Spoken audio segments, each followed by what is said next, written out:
சூரத்துல் ஃபாத்திஹாவுடைய முதல் வசனத்தை நாம் பார்த்தோம். அல்ஹம்துலில்லாஹி ரப்பில் ஆலமீன் என்கின்ற அந்த வசனத்தை நாம் பார்த்தோம். அதற்கு அடுத்து வல்லர் ரஹ்மான் சுப்ஹானஹு வ தஆலா அர்-ரஹ்மானிர் ரஹீம் என்று அந்த வசனத்தை தொடர்கிறார். முதலாவது தன்னுடைய பிரம்மாண்டத்தை சொல்லிவிட்டு ரப்புல் ஆலமீன் என்கின்ற அந்த பிரம்மாண்டத்தை சொல்லிவிட்டு அதற்கடுத்து வல்லர் ரஹ்மான் சுப்ஹானஹு வ தஆலா தன்னுடைய பண்பு பெயர்களில் இருக்கக்கூடிய ரெண்டு பெயர்களை அந்த வசனத்திலே சொல்லுகிறார். ரப்புல் ஆலமீன் என்று சொன்ன உடனேயே நமக்குள்ள ஒரு விதமான ரஹ்மானை பற்றிய அந்த அச்ச உணர்வு என்பது கண்டிப்பாக ஏற்படும். இவ்வளவு பெரிய பிரம்மாண்டத்திற்கு ரப்பு என்று சொன்ன உடனேயே உள்ளுக்குள்ளே நமக்கு ஒரு அச்சம் ஏற்படும், ஒரு பயம் ஏற்படும். அந்த பிரம்மாண்டத்தை நினைத்து ஒரு பிரமிப்பு ஏற்படும். நமக்கு அந்த ரஹ்மானுடைய அந்த சக்தி, அந்த பவரை நினைத்து ஒரு பிரமிப்பு ஏற்படும். அப்படி ஏற்பட்டு ஒரு அடியான் தன்னை பற்றி வேறு விதமாக சிந்தித்து விடக்கூடாது. ரொம்ப கொடுமையானவன், கடுமையானவன், மோசமானவன் அப்படின்னு சொல்லி ஒரு என்னுடைய அடியான் சிந்தித்து விடக்கூடாது என்பதற்காக வேண்டியே வல்லர் ரஹ்மான் சுப்ஹானஹு வ தஆலா தன்னுடைய பண்பு பெயர்களில் இரண்டை என்ன செய்யறான்னு சொன்னா பின்னாடி அர்-ரஹ்மான் அர்-ரஹீம் என்ற இந்த ரெண்டு பண்பு பெயர்களை சொல்லுகிறார். நமக்கெல்லாம் தெரியும் அல்லாஹ்வுடைய பண்பு பெயர்கள் ஹதீஸ்களிலே சொல்லப்பட்டிருக்கிற 99 பண்பு பெயர்கள் இருக்கிறது என்று நாம் அறிந்து வைத்திருக்கிறோம். அல்லாஹ் சொல்றான் இல்லாஹி அஸ்மாஉல் ஹுஸ்னா அப்படின்னு சொல்லி அல்லாஹ் சொன்னா குர்ஆன்ல அல்லாஹ் சொல்லுவான். இந்த ரெண்டு பண்பு பெயர்கள் அல்லாஹ் இங்கே குறிப்பா சொன்னதனுடைய நோக்கம் என்ன அப்படின்னு சொன்னா ரஹ்மான், அந்த ரப்பு என்றால் யார் என்பதை தெரிந்து கொள்ள வேண்டும் என்பதற்காக வேண்டி. அர்-ரஹ்மான் என்பது நம்ம பொருள் தெரிஞ்சு வச்சுக்கோம். பிஸ்மில்லாஹிர் ரஹ்மானிர் ரஹீம் பொருள் சொல்லுகிற பொழுது அளவற்ற அருளாளன், நிகரற்ற அன்புடையோன் அப்படின்னு சொல்லி என்ன செய்வோம் சொன்னா நாம அதற்கு நம்ம பொருள் சொல்லுவோம். ஆனாலும் கூட இதற்கு விரிவுரையாளர்கள் சொல்லுகிற அந்த பொருள் இருக்கிறது. அர்-ரஹ்மான் என்பது இந்த உலகத்திலே எத்துணை படைப்புகள் இருக்கிறதோ, இந்த உலகத்துல ஏராளமான படைப்புகள். உதாரணத்துக்கு சொல்லணும்னா மலக்குகள் எடுத்துக்கங்க, ஜின்னுகள் எடுத்துக்குவோம், ஷைத்தான் எடுத்துக்கலாம், இப்லீஸ் எடுத்துக்கலாம், மனித படைப்புகள், கடலில் வாழக்கூடிய மீன்கள், காடுகளிலே வாழக்கூடிய மிருகங்கள், நம்மோடு இணைந்து வாழக்கூடிய கால்நடைகள், இன்னும் இது போன்று எத்தனையோ ஊர்வன, பரப்பன, நீர்வன எல்லாவற்றையுமே அது மட்டுமல்லாது செழித்து ஓடக்கூடிய காலில் இருக்கக்கூடிய மரங்கள், இப்படி எல்லாவற்றையுமே என்ன செய்யலாம் சொன்னா நாம் எடுத்துக்கொண்டு அர்-ரஹ்மான் என்பவர் அத்துணைக்கும் கருணை காட்டக்கூடியவர். இந்த உலகத்துல அத்துணை படைப்புகளுக்கும் கருணை காட்டக்கூடியவர். இன்னும் சிப்படி சொல்லுவாங்க முஃபஸ்ஸிரீன்கள் அப்படின்னு சொன்னா ரஹ்மான் என்பவர் அல்லாஹ்வை ஏற்றுக்கொண்டாலும் சரி, அல்லாஹ்வை நிராகரித்தாலும் சரி, அல்லாஹ்வுக்கு இணை வைத்தாலும் சரி, அல்லாஹ்வை முழுமையாக மறுத்தாலும் சரி, அல்லாஹ்வே இல்லப்பா அப்படின்னு சொல்லி அல்லாஹ்வை முழுமையாக மறுக்கின்றவனாக இருந்தாலும் சரி, எல்லோருக்கும் கருணை காட்டக்கூடியவன் ரஹ்மான். தொடர்ந்து பார்க்கிறோம் இல்ல, தொழக்கூடியவனுக்கும் அல்லாஹ் ரிஸ்க் கொடுக்கிறான், தொழாதவனுக்கும் அல்லாஹ் ரிஸ்க் கொடுக்கிறான். அவன் மீது பற்று கொண்டிருப்பவரை சில நேரங்கள்ல அதிகமா சோதிக்கிறான். அவன் மீது பற்றே இல்லாதவனுக்கு வாரி வளர்க்குகின்றான். அவர்கள் பார்க்கிறோம். காரணம் என்ன அப்படின்னு சொன்னா அங்குதான் ரஹ்மான் என்கிற அந்த பொருள் நிலைப்படுகிறது.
மறுமையில அவர்களுக்கு மட்டுமே கருணை காட்டக்கூடியவன் என்பதை சுட்டிக்காட்டும் முகமாகவே அர்ரஹீம் என்ற அந்த பதத்தை அல்லாஹ் சுப்ஹானஹு வ தஆலா வைத்திருப்பதாக முஃபஸ்ஸிரீன்கள் சொல்றாங்க.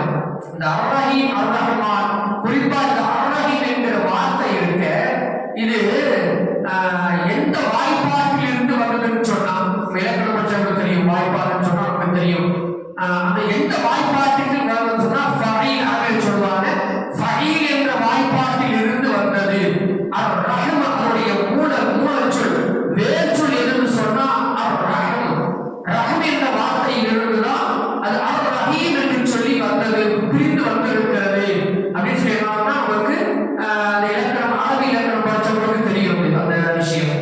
அந்த பெரியவர்களே, அந்த அர் ரஹ்ம் என்றால் என்ன அப்படின்னு சொல்லி அரபு அகராதியில நம்ம பார்த்தோம்னு சொன்னா, அந்த லோகத்துல அரபு லோகத்துன்னு சொல்லுவோம், தமிழ்ல அகராதின்னு சொல்லுவோம். அதுல பார்த்தோம் அப்படின்னு சொன்னா அதற்கு கர்ப்ப அறை, தாயுடைய கர்ப்பம் இருக்கு பார்த்தீங்களா, தாயாக மனிதனாக இருக்கட்டும் அல்லது மிருகங்களாக இருக்கட்டும் கால்நடைகளாக இருக்கட்டும் எதுவாக இருக்கட்டும் எல்லாத்துக்குமே கர்ப்ப அறை என்ற சின்னமா ஏற்பாடு பண்ணி வச்சிருக்கிறோம்.